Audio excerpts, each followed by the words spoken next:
Friends, Chandrababu కీలక నిర్ణయం triple ఆర్కి speaker పదవి. ఈ విషయాలను తెలుసుకునే ముందు వీడియో మీరు కంప్లీట్గా చూడండి. అప్పుడు మీకు కంప్లీట్ ఇన్ఫర్మేషన్ ఏంటో అర్థమవుతుంది. అదేవిధంగా చాలామంది వీడియో చూస్తున్నారు కానీ సబ్స్క్రైబ్ చేసుకోవడం మాత్రం మర్చిపోతున్నారు. దయచేసి సబ్స్క్రైబ్ చేసుకోండి. సబ్స్క్రైబ్ చేసుకోవడం వల్ల నేను చేసే ప్రతి ఒక్క అప్డేట్ మీరు ముందుగానే పొందగలుగుతారు. అదేవిధంగా చాలామంది లైక్ చేయడం మర్చిపోతున్నారు. దయచేసి లైక్ చేయండి. లైక్ చేయడం వల్ల ఈ ఇన్ఫర్మేషన్ అనేది మనం చాలామందికి రీచ్ చేసిన వాళ్ళు అవుతాం. ఇంకా లేట్ చేయకుండా వీడియోకి వెళ్ళిపోతాం. ఫ్రెండ్స్, ఏపీ ముఖ్యమంత్రిగా చంద్రబాబు నాయుడు బాధ్యతలు స్వీకరించారు. 24 మందికి ఎమ్మెల్యేలకు మంత్రి పదవులు దక్కాయి. ఉండి ఎమ్మెల్యే రఘురామకృష్ణరాజుకు మంత్రి పదవి దక్కుతుందని ఆశించినప్పటికీ నిరాశ ఎదురైంది. దీంతో రఘురామకు స్పీకర్ పదవి అప్పగిస్తారని ప్రచారం జరుగుతుంది. ఈ విషయంపై తాజాగా రఘురామకృష్ణరాజు స్పందిస్తూ కీలక వ్యాఖ్యలు చేశారు. రఘురామకృష్ణరాజు శుక్రవారం ఉదయం తిరుమల శ్రీవారిని కుటుంబ సమేతంగా దర్శించుకున్నారు. ఆ తర్వాత తిరుపతిలో ఓ రెస్టారెంట్ను ఆయన ప్రారంభించారు. ఈ సందర్భంగా మీడియాతో మాట్లాడారు.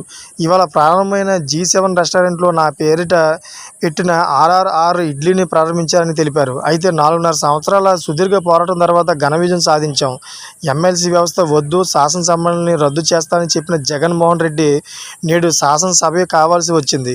ఎమ్మెల్సీ వ్యవస్థను రద్దు చేయాలని చంద్రబాబు అనుకోరని రఘురామకృష్ణరాజు అన్నారు. మంత్రి పదవి దక్కపోవడంపై స్పీకర్ పదవి వస్తుందన్న ప్రచారంపై ఆయన మాట్లాడుతూ, స్పీకర్ పదవే కాదు ఏదైనా స్వీకరిస్తాను, ఇవ్వకపోయినా నాకు ఉన్న బాధ్యత నిర్వహిస్తానని రఘురామకృష్ణరాజు చెప్పారు. నేను ఇచ్చిన ఫిర్యాదుపై మరో 2 రోజుల్లో FIR నమోదు చేస్తారు, లేకపోతే ఏమి చేయాలో చేస్తారని అన్నారు. ఇది ఎలా ఉంటే 2021లో తనను పోలీసు కస్టడీలో చిత్రహింసలకు గురి చేశారని ఆరోపిస్తూ ఈ నెల జూన్ 10వ తేదీన గుంటూరు పోలీస్ స్టేషన్లో రఘురామ ఫిర్యాదు చేసిన విషయం తెలిసిందే.